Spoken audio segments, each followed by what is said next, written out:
Hello children, welcome back. So our topic is the claim to paramountains. Before starting of this topic, let's discuss what we have studied in this chapter. First we studied that how the Britishers they came in India. Then we discussed that how they started trade in India. After opposing by the Indian ruler, then how the Battle of Buxar and the Battle of Plassey, the Indian ruler, they failed and these Britishers, they won the war. And they become the ruler of that territory. Then we discussed how the Britishers, they become the Nawabs. Then we discussed the company expense rule. In company expense rule, we discussed the subsidiary alliance. In the subsidiary alliance, now the Indian ruler do not have right to keep their own army. Now they have to borrow the army from the Britishers. And if the Indian ruler failed to make the payment, so the part of the territory will be taken away by these Britishers as a penalty. Then under this policy, two states were annexed.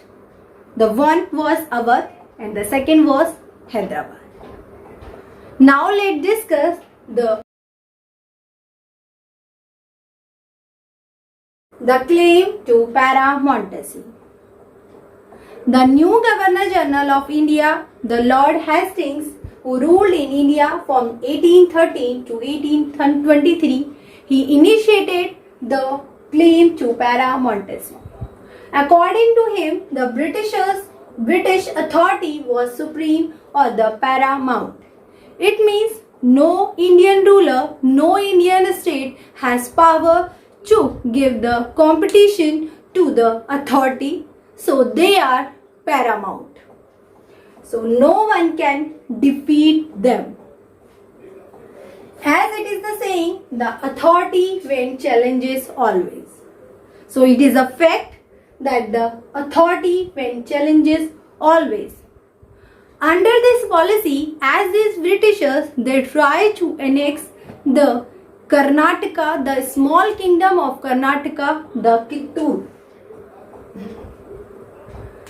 The Kittur was a small kingdom where the Rani Chennamma, who fought with these Britishers and given the tough competition to the Britishers.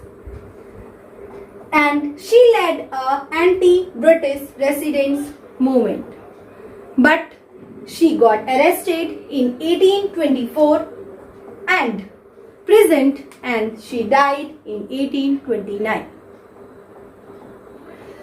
But after it, the Rayanna, who was a poor chowkidar of a Sangoli, a small place of the Kittur, he influenced by the Rani Chennamma and followed the same thing, and he destroyed the British records and the British places. But he also arrested in 1830 and hanged in 1830, and he died in 1830.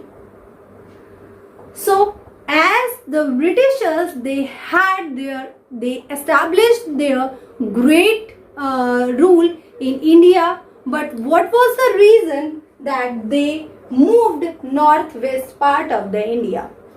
Now let's discuss. In 1830, the British East India Company, they were carried out the several annexation program to have control over the northwest part of the India, because they were worried about the Russia. As these Russians, they were also started expanding their territories in the eastern part of India in 1830s. So these Britishers, now they are running towards the northwest part of the India to have control over there, so that no one can make them out from the India and the trade they were doing in India. So what they did, as they started annexing these north and west part of the India, so first they had war with the Afghanistan. So in 1838 to 1842 they had war with the Afghanistan for the stability of their rule. Okay, and in 1843 they also annexed the Sindh. But in Punjab also they were trying to annex this kingdom, but there was a rule of Maharaja Ranjit Singh, who was the brave and had a powerful ruler that time, and they did not get into this kingdom because of the Maharaja Ranjit Singh. But after his death in 1839, the Britishers, they had two wars with against the Punjab, and ultimately they won the war, and in 1849 they annexed this territory. So we can say that like this, from north or west, now the Britishers, they had rule in India. Now let's talk about the doctrine of the lapse.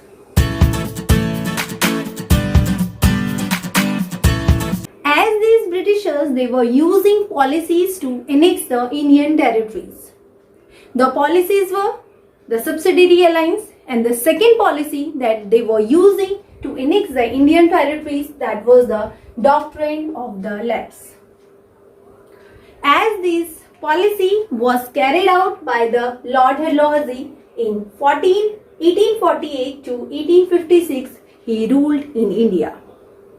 According to the doctrine of lapse, any of the Indian ruler who died without any heir male, so their territory or their kingdom will be lapse. And if any of the kingdom is lapse, it means that kingdom will become the part of the country. This was the policy that these Britishers were using to annex the Indian territories. And it will not be reverted by the adoption. It means if any of the Indian ruler who is adopting any of the heir male, so they cannot be proclaimed for the throne of that territory of the kingdom. So we can say that it will not reverted by the adoption. And as these Britishers, they were using the wrong way to annex the Indian territory, okay, because this is not the way as they were using the policy they were using for annexing the Indian states. As they annexed the Satara in 1848, the Sambalpur 1850, Udaipur in 1852, Nagpur in 1853. And in this way, from one to another, they annexed one by one. And there is example of Jhansi as well. In Jhansi also, they annexed this kingdom in 1854. And there was a grievance in the Rani Lakshmibai, who was the Rani of the Jhansi, who adopted a son, but these Britishers, they denied and not accepted the king of the Jhansi. And one more example of the Nana Sahab also have a grievance that when he was sent to Kannauр, and in a pension he sent in Kannauр, Kanpur, but the pension was stopped. And then in 1856, Awadh, the Awadh was also annexed by these Britishers in applying a misadministration policy. They said that in the Awadh, the Nawab who are ruling there, the administration is not going on in a good way. So they annexed the Awadh also. So these are the reason the Jhansi Lakshmi and the Nana Sahib Peshwa and the Awadh region was annexed in the Doctrine of the Left. So these reasons led to revolt of 1857. We will understand the 1857 revolt in our further chapter. Warren Hastings was the first Governor General of India from 1830 to 1823.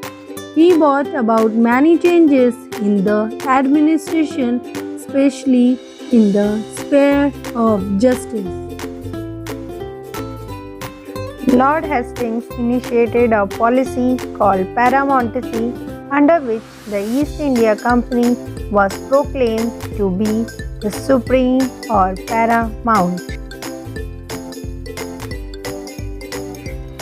Then these Britishers, they used the new annexation policy. The name was Doctrine of Lapse. According to this policy, it is stated that if a king died without a male heir, his kingdom would lapse and come under the British rule thereafter. They annexed the Satara in 1848, Sambalpur in 1815, Udaipur in 1852, and Nagpur 1853 and Jhansi in 1854. Annexation of Awadh was 1856. Next topic is setting up a new administration. In 1773, Warren Hastings became the Governor General of Bengal.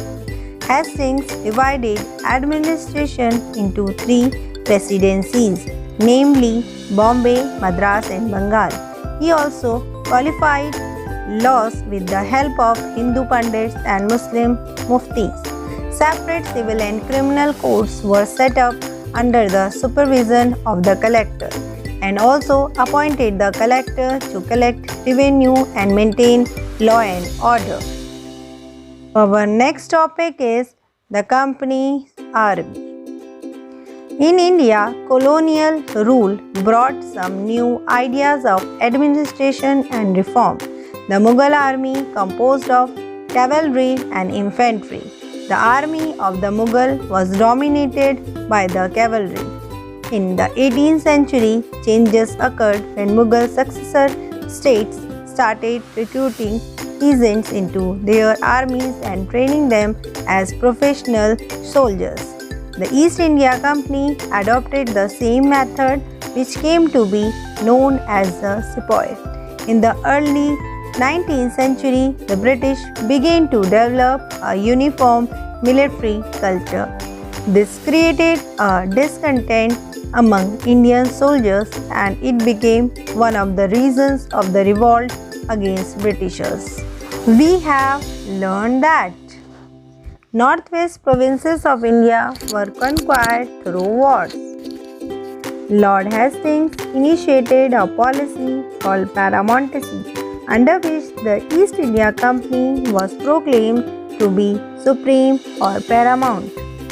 Lord Dalhousie implemented the Doctrine of Lapse policy, under which Indian states without a male heir ceased to exist. Satara, Sambalpur, Udaipur, Nagpur, Jhansi and remaining parts of the Awadh were annexed by the company. By 1856, the East India Company that came to India as a trader became its ruler. That's all for this video. See you in the next video with the next chapter. Till then, stay happy, stay safe.